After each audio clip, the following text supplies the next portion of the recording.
Good morning. Today we look at Deuteronomy chapters 22 through 24. And Moses is reminding the people again of all of God's laws and statutes.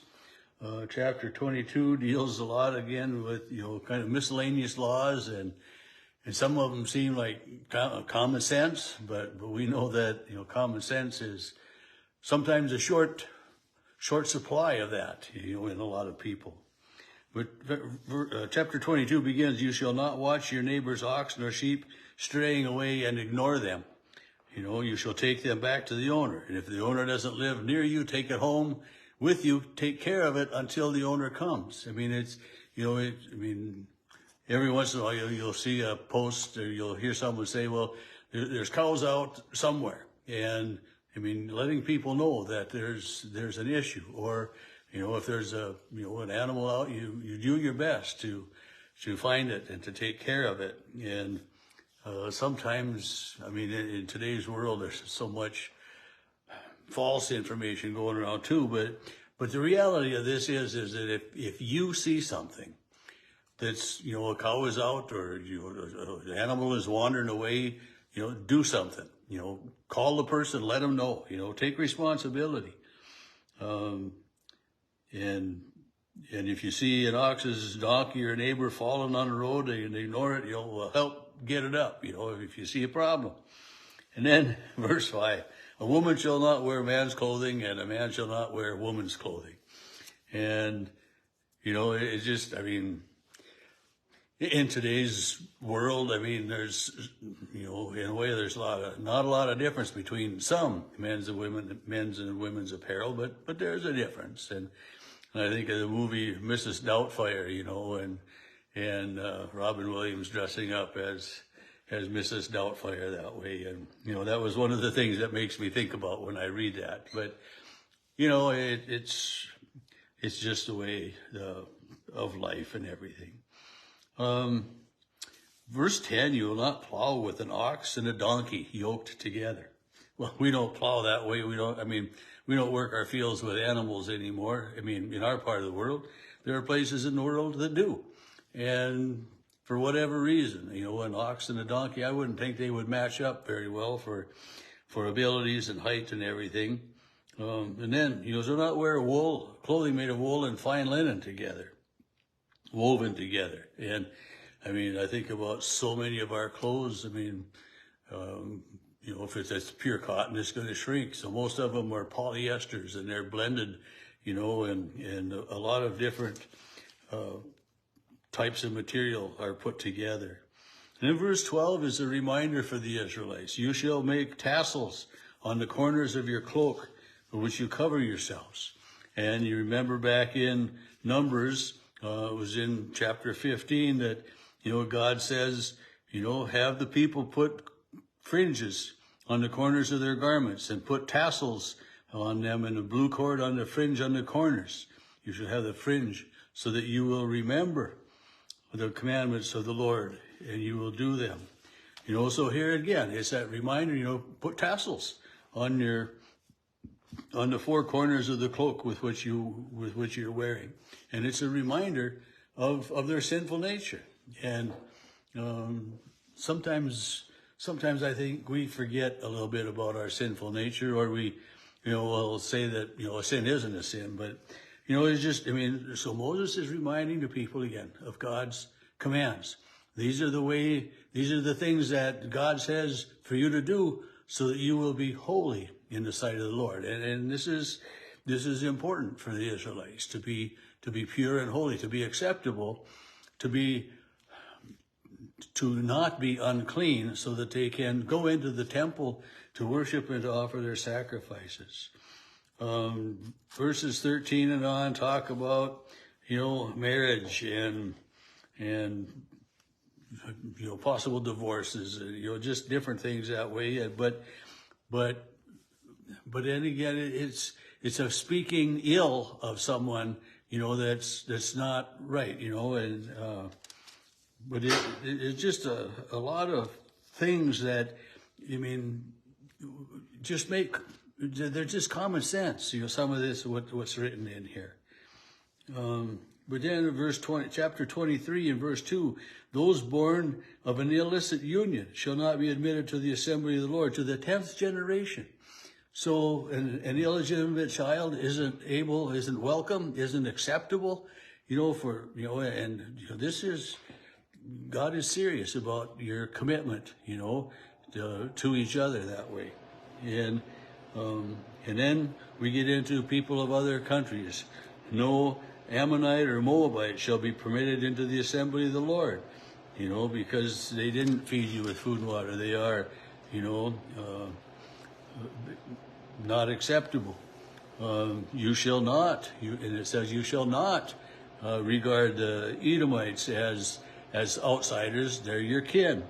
You shall not exclude the Egyptians because you were an alien in their resident, and so God is reminding the Israelites to treat people the way they treated you. And in so much of today's world, that's what we do. If somebody treats you nicely, somebody welcomes you, you treat them equally as well, and you welcome them as well. But if someone, ignores you or is mean to you, well, you just keep your distance from them. That's the best thing to do. Don't make battle, don't make war, but just keep your distance, and go a different way. And I've had, some people will say that, when I see so-and-so, I just go the other way. And that's the thing to do, is to not push it, not get into arguments and stuff that you just don't need to. Then it talks about, if you become unclean, and talks about, many different things. If a slave has escaped from their owner and come to you, harbor that slave, take care of that slave and that. But, it's, in a way, it's kind of, you don't return them to the owner. That doesn't make sense to me. But some of what's in here is just odd, I think. Verse 19, you shall not charge interest on a loan to another Israelite, but it's okay to charge interest to a foreigner. So if it's one of your people, loan it to them and expect just to be repaid the same amount. But if it's someone else and you loan to them, then they should, reimburse you with some interest. Verse 21, if you make a vow to the Lord, make sure you fulfill it. Don't make an empty vow, or you're better off not to make a vow if you don't plan to fulfill the vow.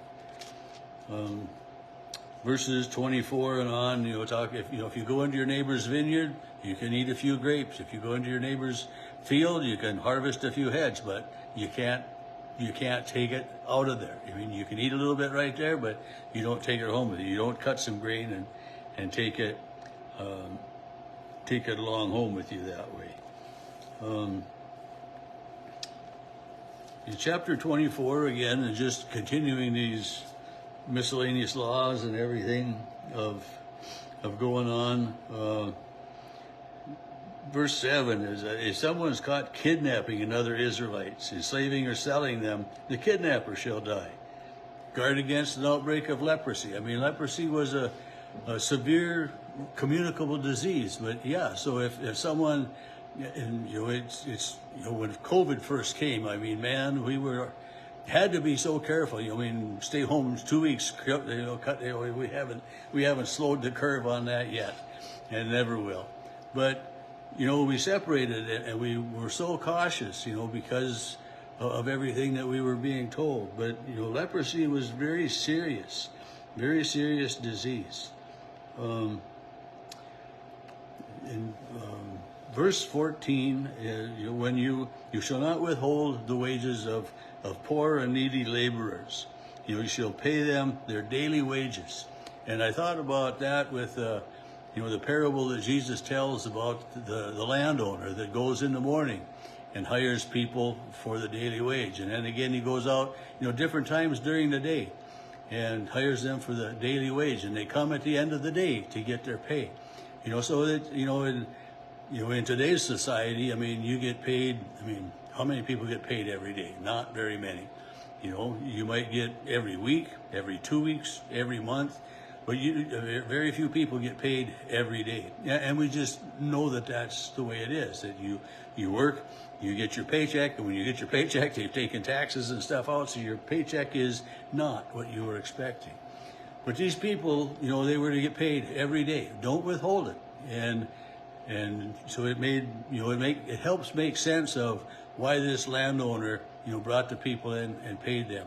I mean, he was generous and paid them all the same. We know that story, but you didn't withhold the wages. You didn't say, well, you work for me this week and I'll pay you on Friday. Nope, it didn't work that way. Verse 16, parents shall not be put to the death for the sins of their children, nor shall children be put to death for their parents, and you don't punish one person for something that someone else does.